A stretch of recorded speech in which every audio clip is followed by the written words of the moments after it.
बिस्मिल्लाहिर्रहमानिर्रहीम। Chapter number is 10, group designs, page number 106 के ऊपर हम स्टार्ट करेंगे। ओके, सो सबसे पहले तो जब हम ग्रुप डिजाइंस की बात करते हैं तो हमारे पास कुछ assumptions होती हैं जो ग्रुप डिजाइंस अप्लाई करने से पहले हम एज्यूम करते हैं चीज़ों को, ठीक है। और सबसे पहली जो सबसे मोस्ट इम्पॉर्टेंट assumption है उसको हम कहते हैं वेरिएबिलिटी। यानी जब भी हम ग्रुप डिजाइन, किसी भी किस्म का हम ग्रुप डिजाइन की बात करते हैं तो हम ये कहते हैं, हम ये एज्यूम करते हैं कि ऑब्वियसली कभी भी ऐसा नहीं हो सकता कि कोई डेटा हम कलेक्ट करें और वो बिल्कुल एब्सोल्युटली यूनिफॉर्म डेटा हो, हम उसके ऊपर स्टैट्स अप्लाई करें, रिसर्च करें, उसका एनालिसिस करें तो वो बिल्कुल यूनिफॉर्म हमें जो है वो उसके रिजल्ट्स मिल रहे हैं। उसमें हमेशा कोई ना कोई वेरिएशन हो, ठीक है। क्योंकि ये प्रैक्टिकली पॉसिबल ही नहीं है कि किसी जगह से आप डेटा कलेक्ट करो और उसके अंदर कोई वेरिएबिलिटी, कोई वेरिएशन किसी तरह की, किसी ना किसी तरह की ना हो। ये पॉसिबल ही नहीं है, ठीक है। और ग्रुप एक्सपेरिमेंटल डिजाइंस वो यही चीज एज्यूम करते हैं कि वेरिएबिलिटी ह्यूमन सब्जेक्ट्स का, ह्यूमन स्टडी पार्टिसिपेंट्स का एक इंटेग्रल पार्ट है, पार्ट एंड पार्सल है उनका। उनके बगैर कोई ह्यूमन मुकम्मल नहीं। देखो हम सारे एक दूसरे से किसी ना किसी तरह मुख्तलिफ हैं, ठीक है। इवन जो आइडेंटिकल ट्विंस भी बेटे होते हैं वो देखने में या कॉम्प्लेक्शन में या आई कलर में या फिजिकल फीचर्स में तो सिमिलर हो सकते हैं, लेकिन क्या 110% उनकी आदतें भी सेम होती हैं? बिल्कुल भी ऐसा नहीं होता, ठीक है। तो हम सब एक दूसरे से किसी ना किसी तरह से डिफरेंट है। मे बी वो इंटेलिजेंस हो सकती है, मोटिवेशन हो सकती है, हेल्थ स्टेटस हो सकता है, न्यूट्रिशनल स्टेटस हो सकता है, आई कलर हो सकता है, कॉम्प्लेक्शन हो सकता है, डिजीज हिस्ट्री हो सकती है, तो ये सारी चीजें, ठीक है। अच्छा, अब क्योंकि हमारे पास वेरिएशन जो है वो हर रिसर्च के अंदर एक लाजमी पार्ट है, सो हमारी कोशिश ये होती है कि हम अपने सैंपल साइज को बड़े से बड़ा रखें। सैंपल साइज को बड़ा रखने से फायदा हमारे पास ये होता है कि हमारी जो रिसर्च के रिजल्ट्स हैं उनको हम ज्यादा बेहतर तरीके से जनरलाइज कर सकते हैं। अगर हमारा सैंपल साइज बहुत छोटा होगा तो हम अपने रिसर्च के रिजल्ट्स को ज्यादा जनरलाइज नहीं कर सकते, ठीक है। अच्छा, अब हम कुछ ग्रुप डिजाइंस की बात करते हैं। इनके अंदर सबसे पहला और जो सबसे इंपॉर्टेंट ग्रुप डिजाइन है उसको हम कहते हैं आरसीटीज, यानी रैंडमाइज्ड कंट्रोल ट्रायल्स या रैंडमाइज्ड क्लिनिकल ट्रायल्स भी इनको कहा जाता है, ठीक है। क्या कहते हैं? रैंडमाइज्ड कंट्रोल ट्रायल्स या रैंडमाइज्ड क्लिनिकल ट्रायल्स, ठीक है। अच्छा, इनका एक और नाम भी होता है एक्सपेरिमेंटल रिसर्च, इनको हम कहते हैं, या एक्सपेरिमेंटल ट्रायल्स हम इनको कहते हैं, ठीक है। एक्सपेरिमेंटल रिसर्च से मतलब ये होता है कि ऐसी रिसर्च जिसके अंदर हम अपनी कोई इंटरवेंशन कर रहे होते हैं। यानी फॉर एग्जांपल मैं हॉस्पिटल गया और मैंने वहां पे देखा कि फ्रोजन शोल्डर के साथ कितने % पेशेंट्स आ रहे हैं। तो लेट से 100 पेशेंट्स मैंने देखे, उसमें से 65 का फ्रोजन शोल्डर था, हाइपोथेटिकली। तो ये मेरी क्या है? ये नॉन एक्सपेरिमेंटल रिसर्च है। क्यों नॉन एक्सपेरिमेंटल क्यों है? क्योंकि इसके अंदर मैंने कोई इंटरवेंशन तो नहीं की, कोई एक्सपेरिमेंट तो नहीं किया। मैंने तो सिर्फ भाई जो लोग आ रहे थे देखा किसको फ्रोजन शोल्डर है, किसको फ्रोजन शोल्डर नहीं है। अब अगर मैं ये करूं कि मैं हॉस्पिटल में गया और मैंने वहां पे फ्रोजन शोल्डर वाले 50 पेशेंट्स ले लिए, उनके 2 ग्रुप्स बना लिए। ग्रुप ए को 25 लोग हैं जिसके अंदर उनको मैंने दिया फिजियोथेरेपी ट्रीटमेंट, और ग्रुप बी जिसके अंदर भी 25 लोग हैं उनको मैंने दी मेडिकेशन। अब मैं उन दोनों का इफेक्ट देखना चाह रहा हूँ कि फिजियोथेरेपी वाले ग्रुप की फ्रोजन शोल्डर ज्यादा जल्दी रिजॉल्व हुआ प्रॉब्लम या फिर मेडिकेशन वाले ग्रुप का। तो अब ये मेरी क्या है? ये है मेरी एक्सपेरिमेंटल रिसर्च या इंटरवेंशनल रिसर्च। क्यों? क्योंकि इसके अंदर मैंने खुद से एक्सपेरिमेंट या इंटरवेंशन, ठीक हो गया। अच्छा, अब जनाब जब हम बात करते हैं आरसीटी की, तो आरसीटी के 2 मेजर कैरेक्टरिस्टिक्स हैं। आपको पेपर में एक क्वेश्चन बेटे इसके ऊपर जरूर एक्सपेक्ट करो, ये बहुत ज्यादा इंपॉर्टेंट है, ठीक है। इसको ध्यान से समझना है और इसको डिटेल से पढ़ना है बुक से आपने। आरसीटीज के अंदर 2 इंपॉर्टेंट कैरेक्टरिस्टिक्स हैं जो इसकी टर्मिनोलॉजी से ही हमें पता चल रहा है, रैंडमाइज्ड कंट्रोल्ड ट्रायल्स, और उसी को जब हम क्लिनिकली करते हैं तो क्लिनिकल ट्रायल्स कहते हैं। पहली चीज तो ये कि इसका मतलब है कि हमने जो कल चीज डिस्कस की थी selection and assignments of study participants में, कि हम स्टडी पार्टिसिपेंट्स को रैंडमली असाइन करते हैं। इसका मतलब है जब भी हम कोई आरसीटी कंडक्ट करते हैं, आरसीटी कैरी आउट करते हैं, तो हमें हमेशा रैंडमाइजेशन करनी है उसके अंदर। यानी रैंडमाइजेशन का मतलब क्या है? रैंडमाइजेशन का मतलब ये है कि हमारे जो स्टडी पार्टिसिपेंट्स हैं उनको हमने किसी पैटर्न से ग्रुप असाइन नहीं करने, हमने कंप्लीटली रैंडमाइजेशन को फॉलो करते हुए उनको ग्रुप असाइन करने हैं। ठीक हो गया। मिसाल के तौर पे कल जैसे गोल्ड फिश बोल मेथड की मैंने मिसाल दी थी प्रोबेबिलिटी सैम्पलिंग में, भाई 10 लोग हैं, उनको मैंने 2 ग्रुप्स में डालना है। ठीक है, मैंने उनके नाम लिखे 10 चिट्स पे, उनको एक बोल में फेंक दिया। अब मैंने कहा पहला जो नाम मैं उठाऊंगा वो ग्रुप ए में जाएगा, दूसरा जो नाम उठाऊंगा वो ग्रुप बी में जाएगा, तीसरा जो नाम उठाऊंगा वो फिर ग्रुप ए में जाएगा, चौथा जो उठाऊंगा वो ग्रुप बी में जाएगा। तो नाउ दिस इज रैंडमाइजेशन। इसके अंदर मैंने कंप्लीटली रैंडमली लोगों को ग्रुप्स के अंदर असाइन किया। तो आरसीटीज में हम हमेशा रैंडमाइजेशन को फॉलो करते हैं। दूसरी चीज है कंट्रोल। कोई भी आरसीटी रैंडमाइज्ड कंट्रोल ट्रायल को हम कंट्रोल ग्रुप के बगैर नहीं परफॉर्म करते। क्यों जरूरी है कंट्रोल ग्रुप? कंट्रोल ग्रुप जनाब इसलिए जरूरी है सो दैट आपको कंपैरिजन करने के लिए एक फेयर आपके पास एंटिटी हो जिसके साथ आप अपने रिजल्ट्स का ट्रीटमेंट ग्रुप का कंपैरिजन कर सकते हैं। जैसे फॉर एग्जांपल मैंने 10 लोगों को एक फेमस पेन किलर खिलाई ये देखने के लिए कि उनका हेडेक कितनी जल्दी चला जाता है। ठीक है, अब जब तक मेरे पास कंपेयर करने के लिए ग्रुप नहीं होगा तो मैं कैसे कह सकता हूं कि भाई ये वाली जो न्यू मेडिसिन मार्केट में आई है ये बेटर है? अगर मैं कहूंगा बेटर है तो किससे बेटर है? कोई यार्ड से कोई कंपैरिजन होना चाहिए ना मेरे पास, या नहीं होना चाहिए? जब हम कहते हैं कि मेरे 100 में से 20 नंबर हैं तो मैं फेल हूं, तो मैं कैसे कहता हूँ कि मैं फेल हूँ? भाई मुझे क्या पता, हो सकता है 80 वाला भी फेल हो सकता है 20 वाला भी पास हो। तो वो हम इस बेसिस पे कहते हैं कि हमारे पास एक यार्ड स्टिक है कि ओके 100 में से 40 या मे बी 50 डिपेंडिंग ऑन, अगर किसी के आएंगे तो वो पास होगा, नहीं आएंगे तो वो फेल होगा।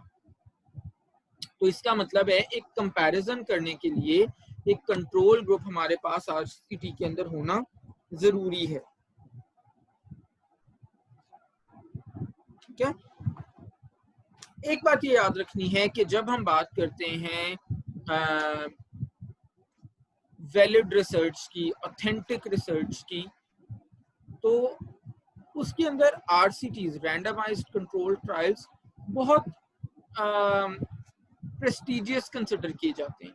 यानी जब हम अगर कोई आरसीटी करते हैं ना तो इसका मतलब होता है कि हमारी रिसर्च जो है वो काफी अच्छी हमने प्लान की है, रिसर्च काफी वैलिड है, काफी हद तक ऑथेंटिक है। हाँ ये और बात है कि आरसीटीज वाली जो रिसर्च होती है वो जरूरी नहीं है कि वो हर किस्म की रिसर्च क्वेश्चन का आंसर दे सके। ठीक है, मिसाल के तौर पे अगर हम ये देखना चाहते हैं कि जनाब पाकिस्तान में हाइपरटेंशन की कितनी प्रेवलेंस है, कितने लोग को हाइपरटेंशन है, कितनी परसेंट पाकिस्तानी पॉपुलेशन हाइपरटेंशन, तो क्या इस केस में चाहे आरसीटी बहुत ऑथेंटिक रिसर्च होती है, क्या इस सवाल का जवाब देने के लिए, इस रिसर्च क्वेश्चन को आंसर करने के लिए मैं आरसीटी कर सकता हूँ? नहीं कर सकता, कोई फायदा ही नहीं है, आरसीटी से ये जवाब मुझे मिलेगा ही नहीं। ठीक है, उसके लिए मुझे क्या करना पड़ेगा? क्रॉस सेक्शनल रिसर्च, आगे हम पढ़ेंगे, डोंट वरी। ठीक है, तो आरसीटी हमें हर रिसर्च क्वेश्चन का जवाब नहीं दे सकती। फिर एक और प्रॉब्लम आता है, समटाइम्स कुछ ऐसी कंडीशंस होती हैं जिनके अंदर आरसीटी करना प्रैक्टिकली या एथिकली पॉसिबल नहीं होता। ठीक है, लेट्स से मैंने लंग कैंसर के लिए कीमोथेरेपी का इफेक्ट देखना है कि जिन लोग को लंग कैंसर है उनकी कीमोथेरेपी उनके लिए कितनी इफेक्टिव होती है या कीमोथेरेपी से उनको कितनी जल्दी फायदा हो। ठीक है, तो जनाब अब आरसीटी के अंदर मुझे क्या चाहिए, एक कंट्रोल ग्रुप चाहिए। कंट्रोल ग्रुप कौन सा ग्रुप होता है? कंट्रोल ग्रुप वो ग्रुप होता है जिसके अंदर हम वो इंटरवेंशन नहीं देते जिसका हम इफेक्ट चेक करें। मिसाल के तौर पे अभी जो मैंने कहा था कि एक फेमस पेन किलर का मैंने इफेक्ट देखना है, तो ट्रीटमेंट ग्रुप वो होगा जिसको मैं पेन किलर खिला रहा हूँ हेडेक में, और कंट्रोल ग्रुप वो होगा जिसको मैं पेन किलर नहीं खिला रहा। तो अब अगर मुझे लंग कैंसर पे कीमोथेरेपी का इफेक्ट देखना है तो मैंने दो ग्रुप्स बना लिए, एक 25 लोग का ग्रुप बना लिया जिनको मैं कीमोथेरेपी दूंगा, और एक 25 लोग का ग्रुप बना लिया कंट्रोल ग्रुप। इसका मतलब है ये वो ग्रुप होगा जिसको कीमोथेरेपी नहीं दूंगा। तो क्योंकि डिजीज ऑफ इंटरेस्ट उसके कॉन्सिक्वेंसेस बहुत सीवियर हो सकते हैं, लंग कैंसर से भाई किसी की डेथ भी हो सकती है ऑब्वियसली, तो इसका मतलब है एथिकली मैं आरसीटी यहाँ पे नहीं कर सकता, क्योंकि ऐसा ग्रुप मैं नहीं बना सकता जिसको मुझे पता है एज अ रिसर्चर कि भाई कीमोथेरेपी से कैंसर ठीक हो सकता है, चांसेस हैं, लेकिन जानबूझ के सिर्फ अपनी रिसर्च करने के लिए मैं उनको कंट्रोल ग्रुप में डाल दूं कि ओके चलो इन लोगों को कीमोथेरेपी नहीं दे। Getting my point? तो आरसीटी को हम हमेशा हर जगह पे नहीं कर सकते। एक और बड़ा इंपॉर्टेंट कैरेक्टरिस्टिक होता है आरसीटी का, उसको हम कहते हैं ब्लाइंडिंग। ध्यान में रखना है, ब्लाइंडिंग या मास्किंग। ब्लाइंडिंग या मास्किंग, मेरा ख्याल है आपकी बुक में इस तरह से ये नहीं दिया हुआ, इसको आप बेशक नोट कर लो। ब्लाइंडिंग या मास्किंग एक ही टर्म होती है। आरसीटीज में हम हमेशा ब्लाइंडिंग या मास्किंग करते हैं। ब्लाइंडिंग या मास्किंग तीन तरह की होती है, सिंगल ब्लाइंडिंग या single masking, double blinding, triple blinding. Single blinding का मतलब ये होता है कि स्टडी पार्टिसिपेंट को ये नहीं पता होता कि वो ग्रुप ए के अंदर है या वो ग्रुप बी के अंदर। मैंने 25 लोगों को पेन किलर दी, 25 को नहीं दी, तो जिनको नहीं दी उनको तो ऑब्वियसली मैं कुछ भी नहीं दे रहा, उनको तो पता चल ही जाएगा कि भाई हमें कुछ भी नहीं मिल रहा, तो हम तो कंट्रोल ग्रुप में, ऐसा ही है। तो इसके सोल्यूशन के लिए हम ये करते हैं कि हम कंट्रोल ग्रुप को देते हैं प्लेसीबो, PLACEBO। प्लेसीबो एक ऐसा ड्रग या मेडिसिन या एक ऐसा एंटिटी होता है जिसके अंदर एक्टिव इंग्रेडिएंट नहीं होता। यानी मिसाल के तौर पे पेन किलर में क्या एक्टिव इंग्रेडिएंट होगा? ऐसा एक्टिव इंग्रेडिएंट होगा जो ब्लड में जाके हमारी पेन को रिलीव कर सके, ऑब्वियसली। ठीक है, जो 25 लोगों का कंट्रोल ग्रुप है उसको मैंने फिर क्या देना है? उसको मैंने पेन किलर की शेप जैसा, पेन किलर के कलर जैसा एक प्लेसीबो टेबलेट देनी है जिसके अंदर एक्टिव इंग्रेडिएंट नहीं होगा। क्या होगा? कुछ भी नहीं होगा, मे बी शुगर होगी थोड़ी सी, कोई लैक्टोज होगा, कोई बाइंडिंग एजेंट हो सकता है, दैट्स जिसको हम कहते हैं प्लेसीबो। ठीक है, सिंगल ब्लाइंडिंग का मतलब ये है कि स्टडी पार्टिसिपेंट्स को ये नहीं पता कि वो प्लेसीबो यानी कंट्रोल ग्रुप में है या ट्रीटमेंट या यानी एक्सपेरिमेंटल ग्रुप के अंदर। तो उनको वो वाली गोली मिल रही है जिससे वाकई पेन रिलीफ होती है, या वो वाली की गोली मिल रही है जो एक्चुअली बंटीज हैं बच्चों की, ठीक है, देखने में सिर्फ तो ये नहीं पता। तो अच्छा, अब आपका ऑब्वियस क्वेश्चन ये भी होना चाहिए कि भाई क्यों जरूरी है, इसका क्या मतलब हुआ ब्लाइंडिंग करने से, या ये तो अच्छा भला मुसीबत का काम है, और बाकी ऐसा है भी। वो इसलिए बेटा हम करना जरूरी होता है कि अगर हम ब्लाइंडिंग नहीं करते ना तो हमारी रिसर्च बहुत ज्यादा अनरिलायबल हो जाती है। क्यों? क्योंकि स्टडी पार्टिसिपेंट्स को, अब देखो बड़ी कॉमन सेंस की एक बात है, मैंने आपको हेडेक है सीवियर और मैं आपको मेडिसिन नहीं देता और मैं आपसे पूछता हूँ, आपकी 2 घंटे बाद आके पूछता हूँ आपकी सर दर्द कैसी है, तो आप यही कहोगे ना, मतलब कि जब मेडिसिन ही नहीं खाई तो सर की दर्द कहाँ से जानी है, भाई वैसे ही हो रही है दर्द। एग्रीड? इसका मतलब है प्री कंसीव्ड, जब आप ब्लाइंडिंग नहीं करते तो स्टडी पार्टिसिपेंट्स के दिमाग में प्री कंसीव्ड आंसर्स होते हैं कि शाम को रिसर्चर आके जब पूछेगा तो भाई हम तो हैं ही कंट्रोल ग्रुप में, हमें क्या फर्क पड़ना है। हो सकता है सर में दर्द आपके चाय ना पीने की वजह से हो रही हो और कोई उसका इशू ना हो, आपने इत्तेफाक से चाय का एक कप पी लिया, सर की दर्द वैसे ही चली गई। लेकिन आपके दिमाग में ये है कि क्योंकि हमने गोली नहीं खाई तो हमें सर के दर्द उसी तरह। ठीक है, तो hopefully you have understood now कि हम कंट्रोल ग्रुप क्यों बनाते हैं। फिर सेकंड नंबर पे आ जाती है डबल ब्लाइंडिंग या डबल मास्किंग। उसका मतलब ये होता है कि स्टडी पार्टिसिपेंट्स को भी नहीं पता कि मुझे किस ग्रुप में रखा गया, और डेटा कलेक्टर को भी नहीं पता कि मैं जो डेटा लेने जा रहा हूँ वो ये वाला बंदा किस ग्रुप से। मिसाल के तौर पे ये क्यों हम करते हैं, ये हम इसलिए करते हैं कि अगर डेटा कलेक्टर को पता हो कि ये 25 लोगों से मैंने डेटा कलेक्ट करना है, ये वो वाले ग्रुप ए के लोग हैं जिन्होंने मेडिसिन पेन किलर ली थी, तो भाई वो खुद ही करता जाएगा, ओके ऑब्वियसली मेडिसिन ली है, हाँ हाँ पेन रिलीव हो गई है, साइड इफेक्ट्स नहीं है, हेल्दी अपेयरिंग है, XYZ। यानी वो जो डेटा कलेक्शन है वो काफी हद तक हमारी बाइस्ड हो सकती है, अनरिलायबल हो सकती है। ठीक है, डबल ब्लाइंडिंग से फायदा ये होगा कि स्टडी पार्टिसिपेंट को भी बिल्कुल नहीं पता कि मैं कौन सी गोली खा रहा हूँ, वाकई जिसमें पेन किलर का इफेक्ट है या वो जिसमें पेन किलर का इफेक्ट नहीं है, तो वो भी बड़ी ऑनेस्टी से जाहिर है उस चीज को इवैल्यूएट करेगा। इसी तरह डेटा जो कलेक्ट करने आपका डेटा कलेक्टर जा रहा है, क्योंकि उसको भी नहीं पता कि मैं डेटा किससे ले रहा हूँ, ग्रुप ए वाले बंदे से ले रहा हूँ या बी वाले से ले रहा हूँ, तो जनाब वो भी बड़ा फेयर तरीके से डेटा कलेक्ट करेगा। फिर थर्ड टाइप होती है ट्रिपल ब्लाइंडिंग या मास्किंग। ट्रिपल ब्लाइंडिंग का मतलब ये है कि स्टडी पार्टिसिपेंट को भी नहीं पता वो किस ग्रुप से है, डेटा कलेक्टर को भी नहीं पता कि वो किससे डेटा कलेक्ट करने जा रहा है। थर्ड नंबर पे स्टैटिस्टिशियन, बायो स्टैटिस्टिशियन को भी नहीं पता कि वो किस ग्रुप का डेटा एनालाइज करे। जो बंदा आपका रिसर्च को एनालाइज कर रहा है, रिजल्ट्स को एनालाइज कर रहा है, उसको भी ये मालूम नहीं है कि ये किस ग्रुप का डेटा मेरे पास आया है।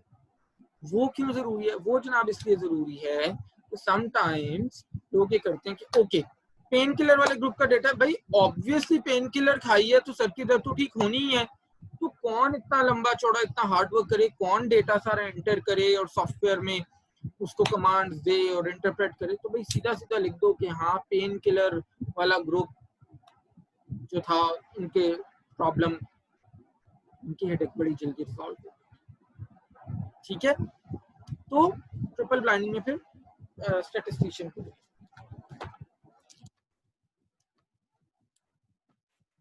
चलिए अब दो मेजर प्रॉब्लम्स या क्वेश्चंस भी हैं RCTs के साथ, वो क्या हो सकते हैं? वो ये हो सकते हैं कि पहली चीज तो ये कि जितने भी मेंबर्स होते हैं किसी पॉपुलेशन के, क्लिनिकल पॉपुलेशन के खासतौर पर अगर हम बात करें, उन सबको आइडेंटिफाई करना तकरीबन नामुमकिन है। क्यों? मिसाल के तौर पे मुझे लोग चाहिए, पूरे इस्लामाबाद के डायबिटिक लोग चाहिए, उनके ऊपर मैंने कोई रिसर्च की। कौन से लोग? डायबिटिक लोग। ठीक है, मैं हॉस्पिटल जाता हूँ, अच्छा आइडिया ना, डायबिटिक चाहिए तो हॉस्पिटल से डेटा मिलेगा, अच्छी बात है, क्योंकि जाहिर है डायबिटिक है तो हॉस्पिटल आना जाना तो है। मैं डेटा ले आता हूँ, क्या इस्लामाबाद में रहने वाले 110% लोग जो डायबिटिक हैं वो हॉस्पिटल जाते हैं? नहीं, बिल्कुल भी। हमारे पास तो वैसे ही कर लोग सेल्फ मेडिकेशन बहुत करते हैं। हो सकता है कुछ लोग का डाइट से ही कंट्रोल्ड हो सकता है, क्या डेफिनेटली ऐसे होता है। कुछ लोग का डाइट और लाइफस्टाइल से कंट्रोल होता है, कुछ लोग का डाइट और एक्सरसाइज से कंट्रोल होता है। They don't really need to go to the hospital, या मे बी कभी once in 20 years, once in 10 years, once in 2 years जाना पड़े। तो हमें सारी की सारी क्लिनिकल पॉपुलेशन मिलना मुश्किल हो। दूसरी चीज ये कि अगर हमें सारी पॉपुलेशन मिल भी जाए, ये भी एक बड़ा हर्डल है RCTs में, तो हमने सिर्फ उन लोगों को बिकॉज ऑफ एथिकल कमिटमेंट सिर्फ उन लोगों को अपने रिसर्च में शामिल करना है जो क्या है, जो वॉलंटियर करने को रेडी हैं कि ओके हम आपकी रिसर्च में वॉलंटरली पार्ट लेने के लिए तैयार हैं। आपने साइनॉप्सिस में भी अपना वो कॉन्सेंट फॉर्म और वो बनाया ऑलरेडी, आपको पता है कि हम किस तरह से कॉन्सेंट लेते हैं और किस तरह से रिस्पॉन्सेस लेते हैं पार्टिसिपेंट्स। फिर जनाब आगे पेज 108 के ऊपर आ जाते हैं, single factor experimental design. Single factor experimental designs वो वाले डिजाइंस होते हैं जिनके अंदर हमारे पास इंडिपेंडेंट वेरिएबल सिर्फ एक होता है। कौन से डिजाइन होते हैं जिनके अंदर हमारे पास इंडिपेंडेंट वेरिएबल सिर्फ एक होता है? ठीक है, इसके अंदर डिफरेंट हमारे फर्दर टाइप्स हैं। एक है pre test post test control group design. ठीक है,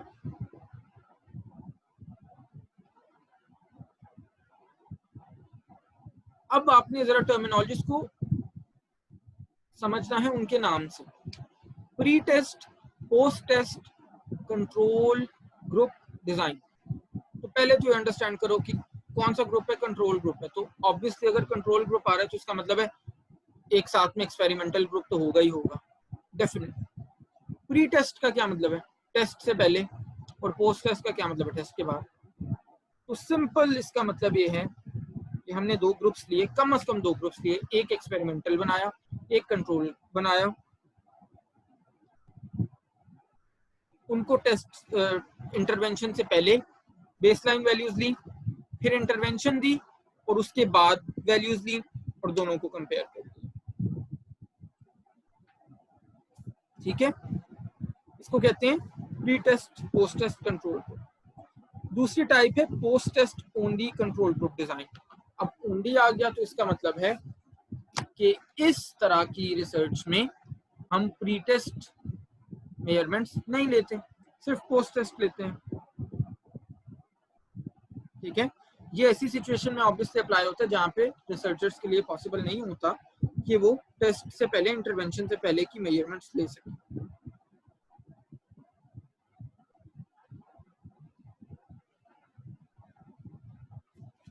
फिर थर्ड हमारे पास आ जाता है single group pre test post test design. ठीक है, ये एक्चुअली आरसीटी नहीं होता। ठीक है, क्योंकि इसके अंदर सिर्फ और सिर्फ एक ग्रुप होता है। ठीक है ना, तो जनाब इसके अंदर उसी एक ग्रुप के अंदर हम इंटरवेंशन से पहले और इंटरवेंशन के बाद हम मेजरमेंट्स लेते हैं और दोनों को कंपेयर करते हैं। फिर फोर्थ टाइप है non equivalent control group design. ये वहां पे अप्लाई होता है जहां पे हमारा जो कंपैरिजन के लिए कंट्रोल ग्रुप है वो नॉन रैंडमली सिलेक्टेड होता है। कैसे सिलेक्टेड होता है कंट्रोल ग्रुप? Non randomly. ये जो डॉटेड लाइन आपको नजर आ रही है ना, इसका मतलब ये है कि पार्टिसिपेंट्स को हमने नॉन रैंडमली असाइन किया था।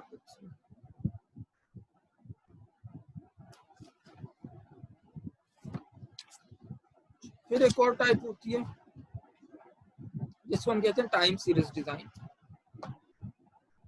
टाइम सीरीज डिजाइन के अंदर ट्रीटमेंट देने से पहले हम बेसलाइन मेजरमेंट्स का एक सीरीज, एक डेटाबेस बनाते हैं।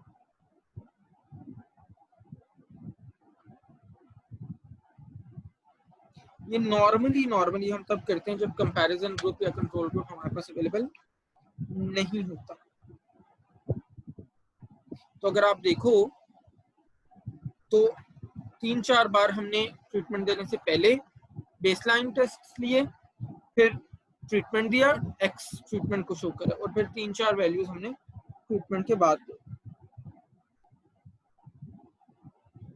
फिर एक और जो लास्ट टाइप है इसकी, उसको कहते हैं रिपीटेड मेजर्स या रिपीटेड ट्रीटमेंट डिजाइन। ये आजकल हेल्थ रिसर्च में, मेडिकल रिसर्च में बहुत कॉमनली यूज हो रहे हैं। ठीक है, और इसका मतलब ये होता है कि सेम पार्टिसिपेंट्स को इंडिपेंडेंट वेरिएबल के सारे लेवल्स के अगेंस्ट हम रिपीटेडली मेजर करते हैं। ठीक है, just like pre test post test design में हम कर रहे थे, लेकिन इसमें हम 2 से ज्यादा बार वैल्यूज लेते हैं। जैसे 0 डे पे ले ली इंटरवेंशन शुरू करने से पहले, फिर इंटरवेंशन दी 30th डे पे ले ली, फिर इंटरवेंशन दी 60th डे पे ले ली, फिर इंटरवेंशन दी 90th डे पे ले ली, तो 4 बार हमने टोटल।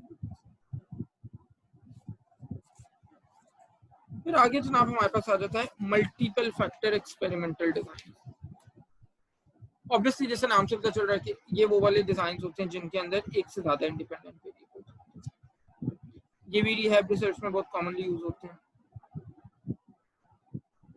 ये कब यूज होते हैं भाई? ये वहां पे यूज होते हैं कि मोस्टली तो हमारे जब प्रैक्टिकली हम बात करते हैं तो सिर्फ एक फैक्टर तो बेटा नहीं बाकी चीजों को लेके चल रहा होता ना। बारिश होती है तो बारिश होने के कितने सारे फैक्टर्स हैं, रेनफॉल है, ग्लोबल वार्मिंग है, फॉरेस्ट हैं, ट्रीज का सारा वो जो सिलसिला है वो है, ओवरऑल क्लाइमेट है, वहाँ पे ह्यूमन प्रैक्टिसेस हैं, और बेइंतहा चीज़ें, ह्यूमिडिटी है, टेम्परेचर है, तो सारी चीज़ों की वजह से रेनफॉल गेट्स अफेक्टेड। तो बिल्कुल उसी तरह से प्रैक्टिकली स्पीकिंग सिर्फ ऐसा सिंगल सब्जेक्ट डिजाइन होते हैं यूज, ऐसा नहीं कि नहीं होते, लेकिन उनसे ज्यादा प्रैक्टिकल चीज जो है वो मल्टीपल फैक्टर डिजाइन।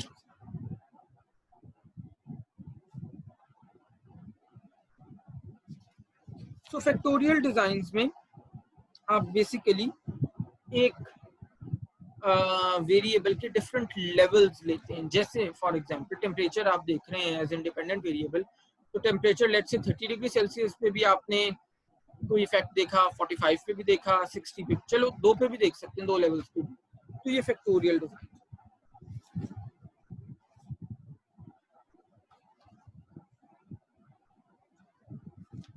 फिर पेज नंबर 113 पे दिया हुआ है completely randomized versus randomized block designs, CRD versus RCBD. मैंने आपको जब बायोस्टैट्स पढ़ाई थी बहुत साल पहले, तो हम लोगों ने अनोवा पढ़ते हुए 1 वे अनोवा और 2 वे अनोवा पढ़ी थी, अगर आपको याद हो।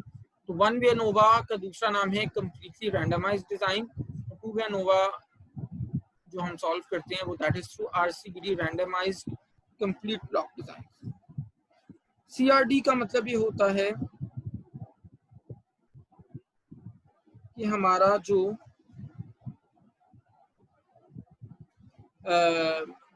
रिसर्च है वो 1 वे है,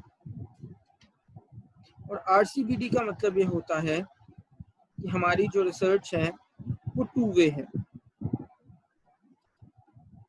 ठीक है, फॉर एग्जाम्पल अगर मैं क्रॉप ग्रोथ के ऊपर रेनफॉल का इफेक्ट देख रहा हूं तो ये 1 वे है, और अगर मैं क्रॉप ग्रोथ के ऊपर रेनफॉल और टेम्परेचर दोनों का इफेक्ट देख रहा हूं तो ये 2 वे है। ठीक है, तो दिस इज हाउ वेरियस